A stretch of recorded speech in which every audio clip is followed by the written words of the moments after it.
ரசூலுல்லாஹி ஸல்லல்லாஹு அலைஹி வஸல்லம் தாயை இழந்து தந்தையை இழந்து யாருக்கும் பாரமாக இருக்கக்கூடாது என்பதற்காக வேண்டி சிறு வயதிலிருந்தே ஆடு மேய்த்து குறைசிகளிடத்திலே காய்ந்த பேரித்தம்பளத்துக்கெல்லாம் வேலை பார்த்து அப்துல் முத்தலிஃபோடு வாழ்ந்து கொண்டிருக்கும் பொழுது 8 வயதில் அப்துல் முத்தலிஃபையும் இழந்து அந்த 8 வயதுக்கு பிறகு அபூ தாலிஃபினுடைய துணையோடு வாழ்ந்து கொண்டிருந்தவர் ரசூலுல்லாஹி ஸல்லல்லாஹு அலைஹி வஸல்லம். அப்படித்தானே?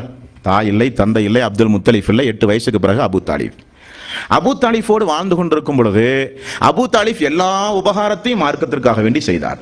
ஆனால் மரணிக்கிற நேரத்தில் இஸ்லாத்தை தழுவாம மௌத்தா போயிட்டார். அதுவரை செய்த உபகாரம் அல்லாஹ்வுடைய ரசூலுக்கு பெரிதாக தெரியவில்லை. எது பெரிதாக தெரிந்தது தெரியுமா? களிமா சொல்லாமல் மௌத்தா போறாரே, இந்த ஒரு வார்த்தையை மட்டும் நீங்கள் சொன்னால் அல்லாஹ்விடத்தில் நான் மன்றாடுவேனே. எவ்வளவு அழுதார்கள் ரசூலுல்லாஹி ஸல்லல்லாஹு அலைஹி வஸல்லம். அல்லாஹ் தஆலா அந்த சம்பவத்திற்காக வேண்டி ஒரு இறைவசனத்தையே இறக்குகிற அளவுக்கு அழுதார்கள். நீ நாடியவருக்கு நேர்வழி செலுத்த முடியாது முஹம்மதே என்று சொல்லுகிற அளவுக்கு ரசூலுல்லாஹி ஸல்லல்லாஹு அலைஹி வஸல்லம் இந்த வார்த்தையை சொல்லாமல் மரணித்தால் அவர் எங்கு செல்லுவார் என்பதை அல்லாஹ் தஆலா தூதர்களுக்கு விளக்கி இருந்தான். அவர்களுக்கு நரகத்துடைய அடித்தளம், நரகம், சொர்க்கம் ஹராம். இணை வைத்த நிலையில் ஒரு மனிதன் மரணித்தால் தேம்பி தேம்பி அழுதார்கள். தூதர்கள் இப்படித்தான் அழுவார்கள் சமுதாயத்திற்காக வேண்டி.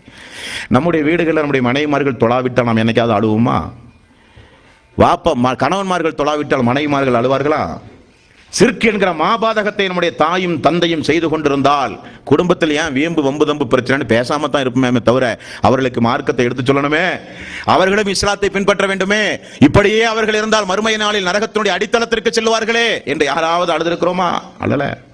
அழுகணும். இப்படி இதற்காக வேண்டி அழுக வேண்டும், மறுமைக்காக வேண்டி அழ வேண்டும், நம்முடைய குடும்பத்திற்காக வேண்டி நாம் அழ வேண்டும்.